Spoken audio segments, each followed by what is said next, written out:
Taylor from Doom to Fail. We're a podcast that brings you history and true crime's most notorious disasters and epic fails, and we are re-releasing our first 26 episodes. They were 2 stories per episode, but we're making them into smaller, bite-sized pieces. Well, it's still going to be like 30 minutes of one story at a time, and we're almost done re-releasing, so you can almost hear every story on its own.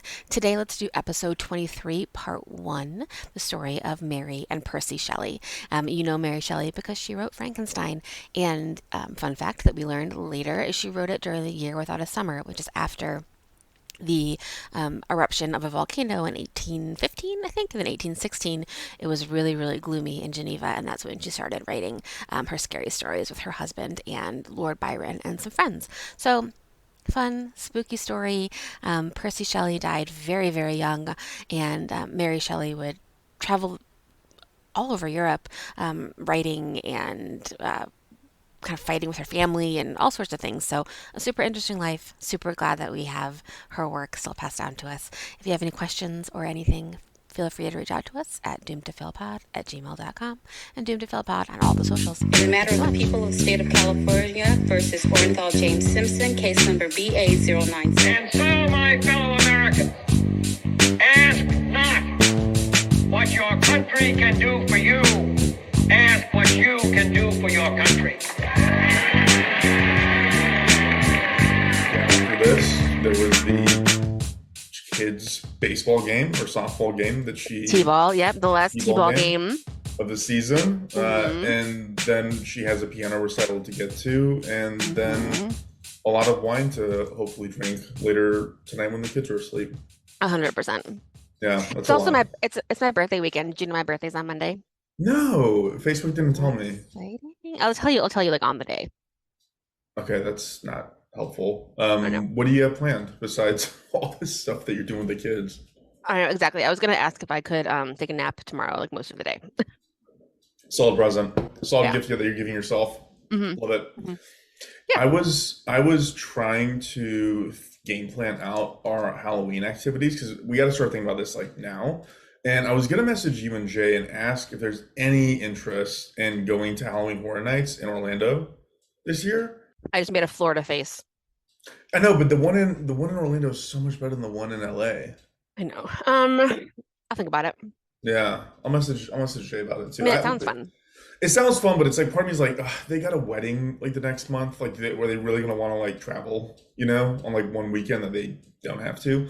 So TBD. But yeah, we can go ahead and kick things off. And Taylor, I had a night last night. I don't remember who goes first with the. I think I do. sequencing. You go first, okay? Yeah. So I need to tell you a drink, and I don't have a drink, so we're gonna have to brainstorm this together in real time together. What did you Okay. drink last night? I had bourbon, but I only had like one glass of bourbon, and then I drank red wine. Nice. What would happen if you mixed red wine with bourbon? Would that be good? I've had cocktails that have like a splash of wine in them, There's but so much. there's not like a mixing them together. I feel like someone would have done that if it was good. I was thinking about yesterday, because of, I don't know why. At a sushi restaurant, someone was doing sake bombs, and that reminded me of you. I don't know, we've never done a sake bomb, but I was like, I don't know. I just was thinking maybe because of the that one thing with the Guinness and the sambuca on top. That is a weird synchronicity because I was looking at a place called Texas Sake Bar to go to this weekend because it looks kind of fun and kind of cool. Nice. Fine, do sake. I'll do sake. Yeah. Great. Yeah, that's my I have drink. sake in the fridge. Perfect. Wow, you're really Perfect. prepared. Yeah, well, at the restaurant we have like your second bottle, I think they're like little bottles of sake is half off, and then I just like take it home. Okay, yeah, that's You fun. know. That's fun. So yeah, I'll do sake for my drink, which has nothing to do with the location or the events I'm going to be discussing, but that'll be my drink. Cool. Love it. So for my drink, we're drinking absinthe. And have you ever had absinthe? Oh yeah. I don't know why I bothered asking. Yeah, of Not course. because it was a drink that was drunk during this time, because my story is in like the late 1700s, and absinthe actually came to France around 1840. So they didn't drink absinthe in this story, but we're drinking it because it's green. So we want to Have like, you green- had absinthe? Yes. Okay. It's fun. It's like a ritual. It's like a fun thing to make. Like Yeah. I like licoricey things too. So yeah. Good. so, but actually, I think it tastes terrible, but I think it's fun to have because you like have the sugar Right, cube, you and put you it like light over. it, and like yeah, it's just fun. It's like a fun little ritual. Yeah. I've been drinking mezcal, which is like tastes terrible, but also I like it. It's weird. Yeah, I just had a mezcal margarita. I was like, mezcal is fine on it. You don't need sugary mezcal. Yeah, It makes it worse. yeah, So totally. Anyway, we're drinking green absinthe because we're talking about the mother of the monster and her free-loving poet of a husband, Mary and Percy Shelley. yes, Uh, nice. yeah. So my main source was the book Mary Shelley by Miranda Seymour. It took me like a month to listen to it, but I listened to the whole thing and it was very good. And then, Wikipedia and ChatGPT and all of that. But I want to lay out our red flags. I don't think you're going to miss them, but here's what they are. They eloped when she was 16, but he was already married and his wife was pregnant. And It's not great. he also wanted her to sleep with all of his friends, and he wanted to sleep with her friends, and he definitely slept with her sister. So, Um, wow, that's an accomplished man. yeah, yeah, no, not great. So, yeah, so those are the red flags. We'll get into them as we go. So much of this story is taken from Mary's letters and journals and Percy's letters and Claire, her sister's letters. So you have to kind of take their writing and know that it's edited. So you could like literally burn things and no one would ever see it again. It's like a real disposable time. So it's really like what they wanted us to know. And also, I think I've said this before, but like imagine if someone wrote your life story off of your journals and emails. You could isolate times in your life and make a great fucking story. So I was thinking, like, for example, my senior year of high school was wild. I had a punk rock boyfriend who was a drummer. Then I had some like friends that like we like potentially like hooked up. It was weird. Then I went on a date with a dude in a boy band and we didn't hit it off. So he introduced me to another boy band member and we dated for a while. Then I went to Germany and met a guitar player who I very recently found a picture of him and I looked him up on Instagram. And within 5 minutes sending him a message, he sent me back a picture of us from then, which was super cute. And then also I wrote B in Germany. I was camping with my friends in the woods, and like this dude was just like in the woods, and his name was Dennis, and he was like, I have the same dreams as you. And it was like, I don't know, I was an idiot. But it was like, but we were like super excited, and I was like, this is crazy. And then I went home and my boyfriend was still there. And then I went to college. I'm just like, Jesus Christ. You can make any of that into an hour and a half long movie, and I think it'd be really good. Yeah, you accomplished a lot. You liked a lot of boy band people, huh? Yeah. That Yeah. was your thing? I mean, when is it not anyone's thing? Yeah, I did buy a guitar at one point, and I learned how to play Oasis Oh, Wonderwall for like mhm, 3 minutes, and totally. I was like, this is the way you get girls, and it didn't work. I've already warned Florence. I'm like, Florence, the first boy that picks up a guitar and sings Brown Eyed Girl to you, you're in trouble. Yep, there you So much go. trouble. Yeah. So anyway, there's fun. So this is just like excerpts from her life, but I feel like it tells the whole story, but also just like you could tell a full story out of like any time in your life. You could write a full story about our time at Nation Builder, Oh yeah, and like end it. And it ends in yeah. a death, like that's kind of cool. You could have made that a good story. Anyway, so I also recently threw away all my journals from high school because they were like just really stupid, but also like could they have been a Gothic romance? And then I wrote they weren't because it was the 90s. So it was not a Gothic romance. So anyway, Mary Wollstonecraft Godwin Shelley was born on August 30th, 1797 in London. Her mother, Mary Wollstonecraft, died 11 days after she was born. And you know how she died? This is so gross. She didn't Uh, die sepsis. Yeah, I mean, I don't know exactly what Zeppa says, but she died of an infection that she got because the doctor's hands were dirty. So gross. So gross. It Ugh. was so horrifying and gross and awful. So Mary never met her mother. Her mother was actually a famous writer on her own.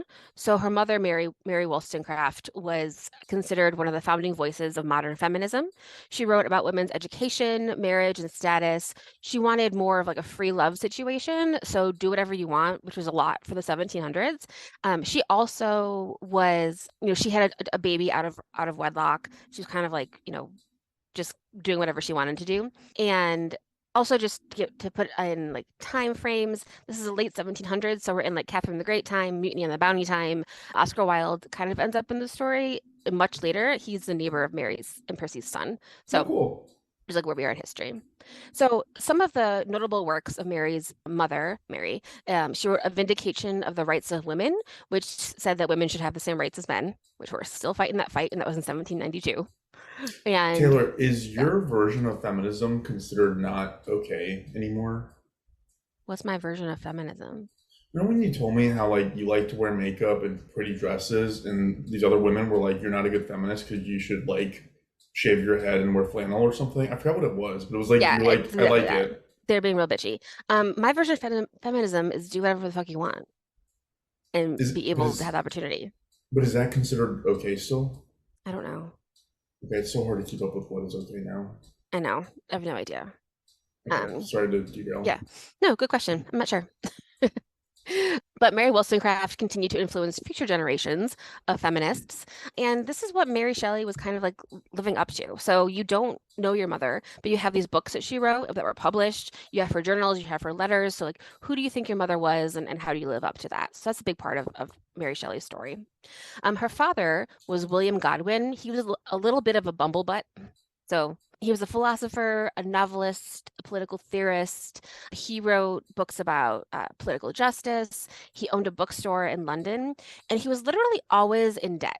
Like he never made enough money to keep his family secure. He was always like chasing the next pound or whatever. Like he just was never secure. He was an eccentric who like really was like into these like kind of like liberal political ideas. Aaron Burr, do you know who Aaron Burr is? He's Yeah, yeah, the he shot Hamilton. yeah, Hamilton. So after all that happened, he kind of like escaped to Europe and he stayed with them for a while. Okay. So yeah, which is weird. So he like there's like some famous people that kind of come in and out of her life in a weird way. I didn't write this down, but later, like much later, like one of her girlfriends like hooks up with Lafayette when he's old. So like I've talked about him Wow. before. So like that, that happens. So William Godwin, Mary Shelley's father, married a woman named Mary Jane Clairmont later after his wife died. So the household was William and Mary Jane, the parents. Fanny Imlay was Mary Wollstonecraft's illegitimate daughter with an American businessman that she met before Godwin. So Mary had this older half sister who her father was not in the picture and her mom was dead. So Fanny, but they adopted Fanny into the family. Then there's Mary, and then Mary Jane brought in two children from her first marriage, Claire and Charles, and then they had a baby William. So it's kind of like the Brady Bunch. Right. Mary and Claire are very, very close in age, and they have a really insane relationship that we'll get to. So that's her stepsister. So now for Percy. Percy Bysshe Shelley was born on August 4th, 1792, which makes him 5 years older than Mary. His father, Sir Timothy Shelley, was a member of gentry and he was a squire. He had some Shelley family estates, so they were like pretty well off, the Shelleys. He was known for his conservative and traditional values, and so I wrote AKA he was unamused by his son's shenanigans. So Yeah, what Percy is had him. conservative back then? God, it must be like insane. Yeah. So Rigid. yeah. So Percy's mother, Elizabeth Pelford Shelley, was also very fancy. So Percy's like a bit of a dandy. Their lifestyle is like kind of confusing and like kind of bizarre.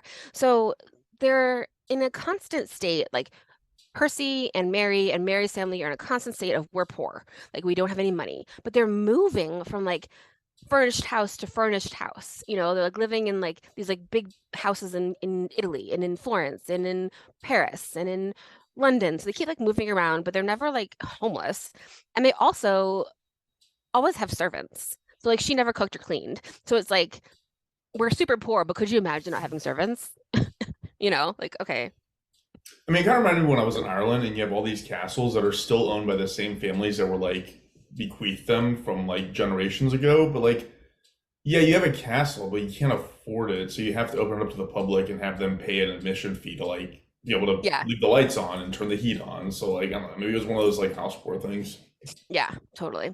So, well, they didn't like own houses, like rented houses around. Anyway, Percy is he comes into the story because he wants to be a writer. And so he goes to William Godwin's bookstore and says, I will be your benefactor. If you teach me like some of your skills, I will give you money. And spoiler alert, he never fucking does. So like for the rest of his life and the rest of William Godwin's life, he's like, give me money, especially after you stole my children. And Jeez. Percy's like, no, and he never does. Percy is married to a woman named Harriet Westbrook. They got married in 1811. They eloped when Harriet was only 16 years old, pattern, and they had two children together. She was pregnant with a second child when he left her for Mary. So he's always like Percy's never been like a faithful dude. His Wikipedia says he was in an intense platonic relationship with someone else, which is hilarious. And, so he thinks of himself as like a romantic guy, like he's Yeah. super into he's into Mary Wollstonecraft's like free love stuff. He's like, let's all just like be happy and whatever. So another question I have for you is, are you a poetry person? I'm laughing. I feel like no, but like I don't know, maybe you have a secret like for poetry. It's almost like we've never met. I know. Well, I thought I would just make sure. Okay.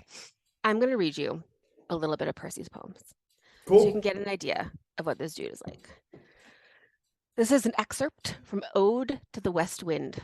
O wild west wind, thou breath of autumn's being, thou from whose unseen presence the leaves dead are driven like ghosts from an enchanter fleeing, yellow and black and pale and hectic red, pestilence-stricken multitudes, O thou who chariotest to the dark wintry bed, the winged steeds where they lie cold and low, each like a corpse within its grave, until thine azure sister of spring shall blow. That's, it's flowery. I guess I would describe it that way. How else would you describe it? It's like it sounds luxurious, like somebody who has never had to like worry very much about anything in life. Exactly right. That's exactly right. Yeah, like the internet was like, emotional intensity, vivid imagery, blah blah blah, whatever. Like So it's not the coal miner's daughter, like it is exactly. like it hits a note, but not like one that I love. Yes. So now it's like 1810, 1812-ish.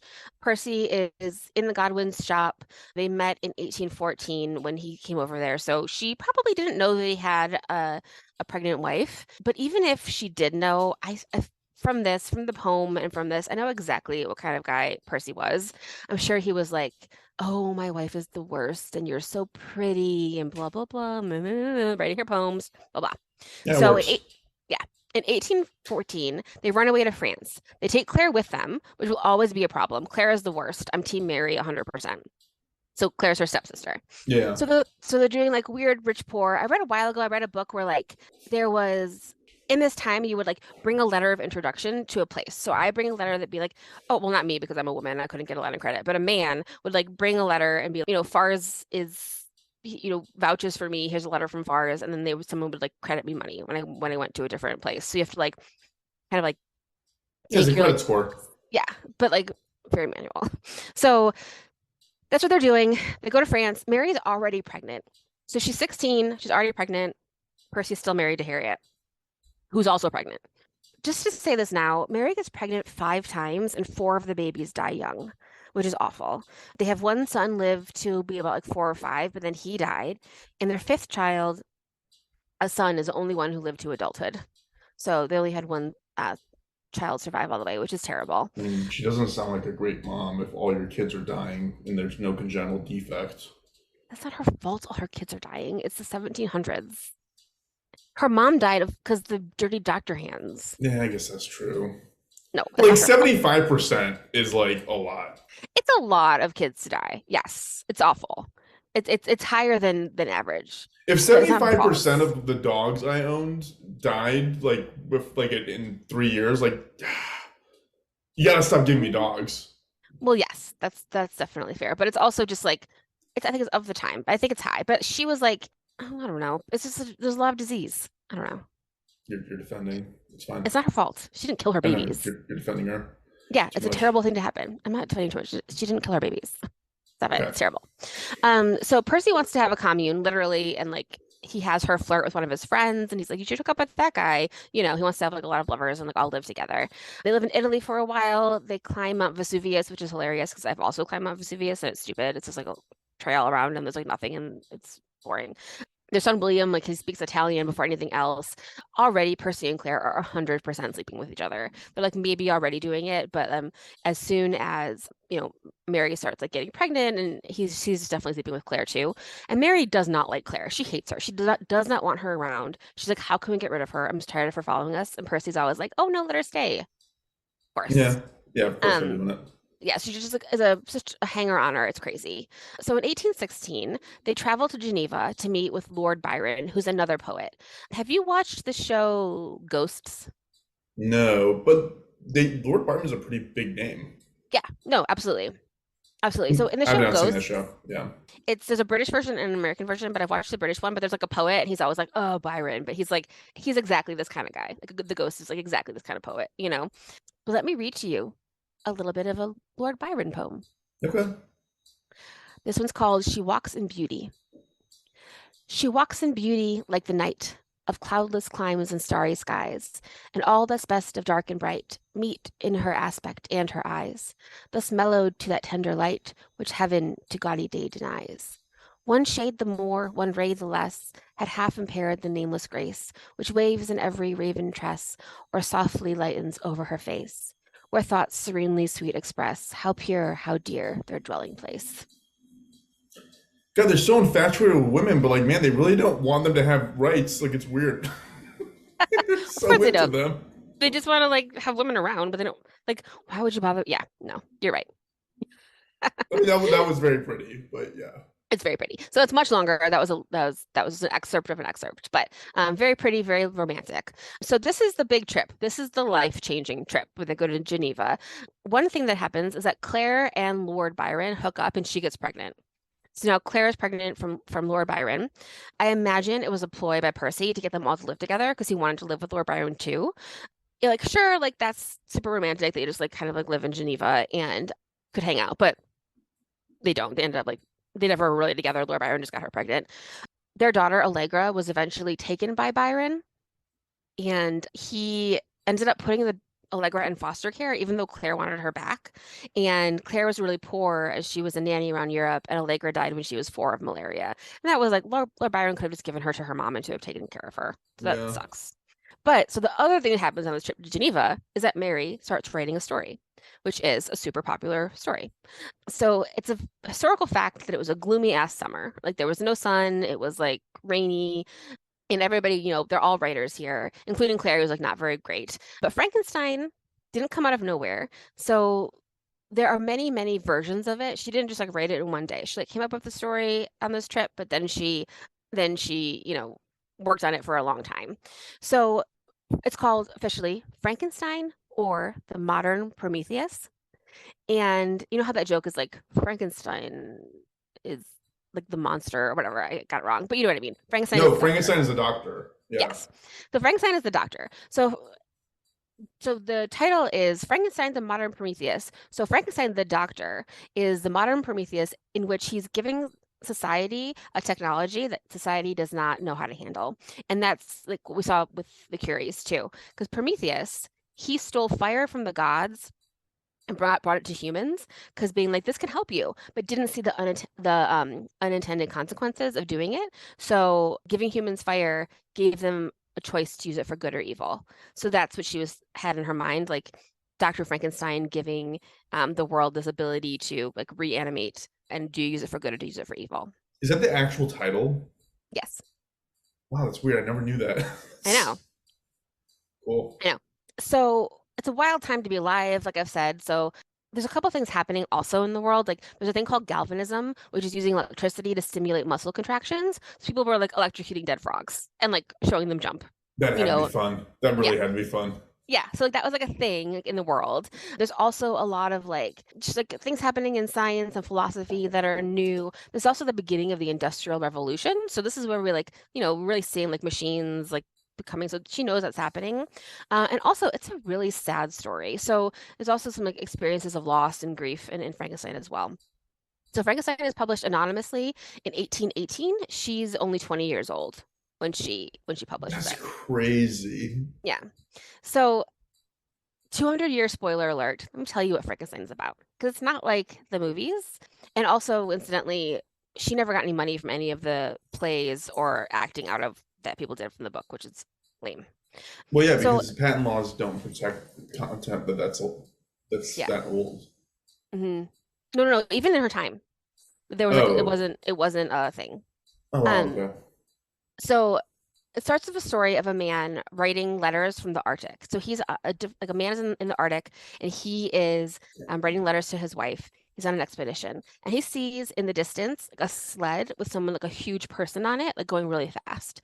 And then he sees another sled or whatever coming after it with an old man who is Dr. Frankenstein, who is Victor Frankenstein. And he's like, I'm trying to find this creation and chase after this monster that I made. So he tells the story to the man on the boat. So when we go back and he's telling his story, Victor Frankenstein is in college. He starts to think about bringing something back to life, and he does. He does it like right away. So he finds like the dead body, brings it back to life, and he's horrified by it because it's like big and ugly and not what he expected. And he, Well, he didn't find the dead body, right? He found bodies and he pieced Frankenstein together. I think so. I'm not 100% sure, Okay. but but it gets alive really fast. Then it escapes. Then it kills Victor Frankenstein's little brother, and then the monster like spends some time outside of like a family home, and he like listens to the family talking. He's like outside their windows, and he's like, I think I could be a part of this family. Like he's really, really lonely. And then when he meets them in like he like says hello to them, they're super scared, like scream and run away, and he burns their house down because he's like, no one will ever love me. I'm so ugly. Um, and then he goes back to Dr. Frankenstein and says, I need a partner. I need someone who's just like me that I can live my life with because I'm lonely. And he says, Dr. Frankenstein says, okay, I will make you like a girlfriend, essentially. But he doesn't. Instead, he destroys all of his papers, and the monster sees him doing that and goes back and murders Victor's wife on their wedding night. And then he escapes. So that's where he's like going out into the Arctic just to like be alone. Victor's running after him. Eventually Victor dies on the boat, and the monster comes back and takes his body and mourns over him. So he didn't kill that little girl? Like all the movie stuff of like he finds a little girl and he like or the front monster finds a little girl and kills her by hugging her too much or whatever, like wanting her to be with him. Like that none of that happened. Huh. No, none of the it's alive. I don't even think is there an Igor in it? I don't know. Yeah, there is. Yeah, his In the helper, book? the hunchback. No, no, No, I'm saying in the book. oh, Well, there's so many versions of the story, is what I'm saying. Like right, she right. wrote several versions of it, and then like the world took it because it's a great fucking story and wrote a million versions of it. I just watched Young Frankenstein again with my sister. It's so good. So good. I mean, Robert De Niro played Frankenstein's monster at one point. Like it's Yeah, been done to death at this point. exactly. Exactly. So, but the point is, once you invent something, you can't go back. So that's like the lesson of the story. Now, there's a little bit more money around. They're trying to find patrons. They're writing poetry. There's some babies around.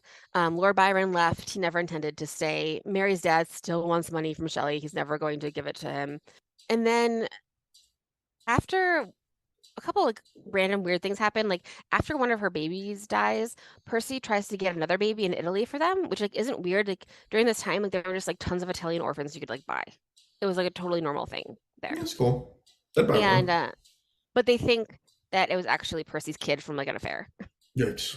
And so, but they did ended up not keeping that baby. And then also some other tragedies happen. Mary's Wait, older wait, what do sister, you mean they ended up not? You just gave it back? yeah, they just like gave it to like the baby box. I don't know. It's like a very free baby time. Oh, it's so easy going. Yeah. And then some other tragic things happen. Mary's older sister, Fanny, dies by suicide. But their mother, Mary Wollstonecraft, definitely had like severe depression, and both girls have it. So Mary's super depressed, and so was her sister. Her sister's a little bit like, I'm out of this loop. I'm not really a part of this family. I don't really have anyone. So she goes and she dies by suicide, and they can't get her body back because suicide is a crime. So if they like say that they know her, they'll have to like pay a fine. So they have to leave her body where she was found, Wow. which is terrible. It doesn't make any sense. And then Percy's wife, Harriet, also dies by suicide, which is terrible because Percy tried to like frame her as like a terrible wife and all these things, but like she was just fine. And he just didn't want to be married, you know? Yeah. So she dies by suicide too, which is awful.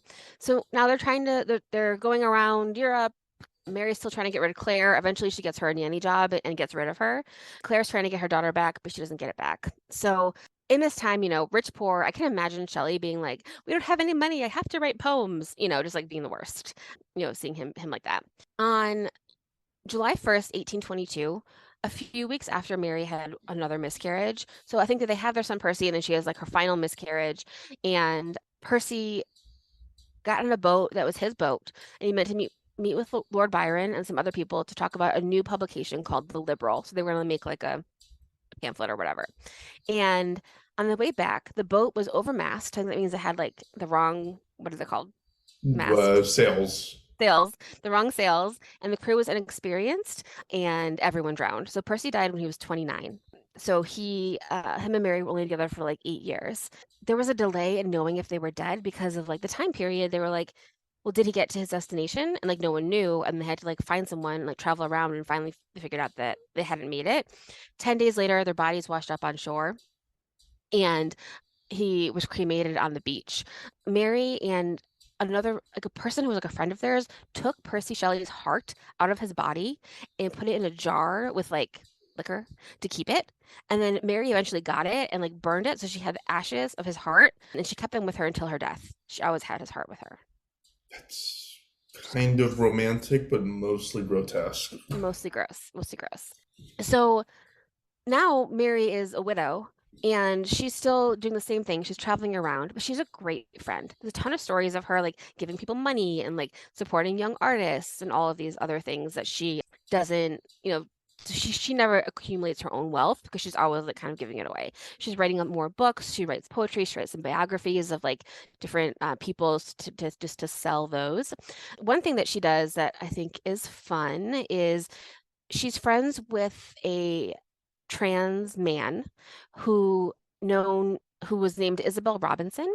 And the story goes, she had a friend who was like, I have to leave England because I'm pregnant out of wedlock. How do I get out of here? And how do I like keep my like reputation? And then she had another friend who's like, I am a man. I want to dress like a man. Like I want to be a man. So Mary got them fake papers and had them get married so that they were able to escape, and they lived together as man and wife for like a very long time. It's pretty cool. So isn't that cool? And Mary was like super supportive of that. She was like, whatever, that's fine. I think unfortunately the trans man friend ended up dying in a poorhouse, and like bad things happened later, but still, it's a cool story. Yeah. So she's doing that. She's writing some books.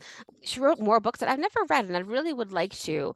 She wrote a novel called Valperga, one called The Last Man.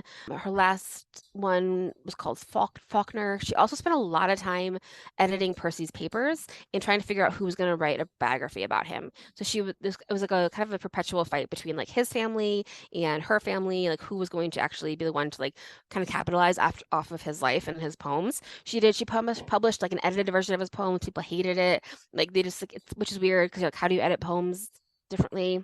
Whatever. So she was doing a little bit of that. His dad, so Percy Shelley's dad, he gave her an allowance, but he never met her. He was like giving her money to as his son's widow, but they never met. And when he finally died, he left her and her son a house, but the house was like in shambles. They took all the furniture, and there were like people living on the land who had to pay rent, but like the crops were bad. It was just like not a good situation. Like it sounded like it would have been cool, but it was not cool. Yeah. And yeah. And then she is also editing a lot of his stuff to be a little bit less truthful because England is getting more Victorian during this time, like more conservative, more like what we know as like classic Victorian. So she says like, we were married when we ran away. Like they definitely weren't, and she like leaves out the stuff that he wanted her to sleep with all his friends. So she kind of edits a little bit depending on the time. So their son Percy is kind of a dud, unfortunately. She tries to get him to like run for office, but no one like votes for him. He like fiddles around school. He's like not that smart. Eventually, he does get married to a woman named Jane, and Jane and Mary become really good friends. So Jane, her daughter-in-law, is one of the people who, really helps Mary organize her papers and like start to put stuff together for her own story. And later, Jane is like one of the people who's in charge of her biography, and she definitely like idolizes Mary and talks about her in like a really like romantic way. Like she's the best. And eventually, Percy and Jane, they run like a playhouse. They write plays. Percy like does like the costume design and paints the backdrops and writes the plays, and people like it. It's like very amusing. So he does fine. They built a house, and they called their house like Shelley House, House of Shelley. And then Oscar Wilde named his house House of something else to make fun of them, like down the street. So that's where that comes back. Mary's father passes away in 1844, so she's like feeling super lonely and awful. She's really sad. She kind of reconciled with her dad, and she's super sad when he's gone. Then she starts to have in her 40s, so they're like, she was 40 and like still walking around. You're like, oh my gosh, she was 40. She's not like 100, but whatever of the time. She started to get these weird headaches. You just started to kind of get like not feel good. She had to rest a lot. She spent some time traveling with like to get the sea air and do things like that. And it ended up that she died in 1851 at the age of 53. And when they did her autopsy, she definitely had brain cancer. So she had like a large tumor in her brain that she had been living with for like a really long time. Jeez. And that was the thing that ended up killing her. And then after that, it's a kind of a mess of people trying to capitalize off of them, trying to sell their stories. It's kind of Frankenstein having really a life of its own, becoming like one of the most famous stories ever. But really, she was a very so smart, so talented, and so lonely woman who was really kind of like abandoned by her mom, abandoned by her husband, trying to just like live her creative life. And that's it. Can you imagine being 20 and writing the most influential thing in the history of the world? No. I'm like 38 and I barely influence like a single person, much less the rest of the world. I know. It's a lot. It's a lot to live up to. They kind of sound like a fun group though. Like It's so fun. they sound like a San Francisco like tech bro community of like they just freewheeling, doing whatever they want. I mean, I love the idea of like, oh, let's move into this like potentially really dusty, like really big house in Europe together, and then like take all of the sheets off all the furniture, and you just like write poems there for a couple months, and then you move somewhere else, and like you're like, oh, we're so poor. Also, servant, make me dinner. I love it. I feel like that's good for you, but not so good for me.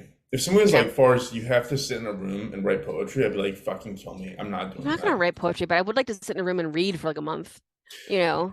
Do you remember when you told me that like your biggest hope for Flo is that she doesn't become like a poet? Yes. Oh yeah, no, it would be terrible to have a child who was a poet because you'd have to listen to all of their bad poems and their good ones. Ugh. So we're on the same Ugh. page.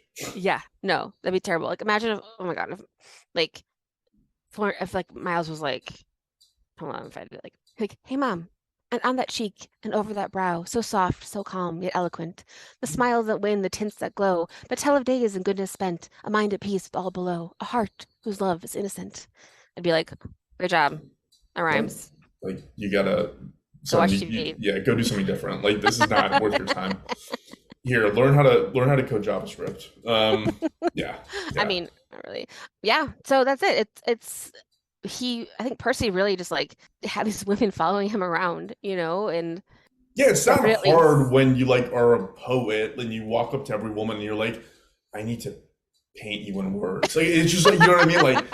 Like how easy is that? Like I could So do that right easy. now. 100%. I Even feel if like it sounds like shit, I could do it. yeah, 100%. No one would ever tell you that your poems were bad.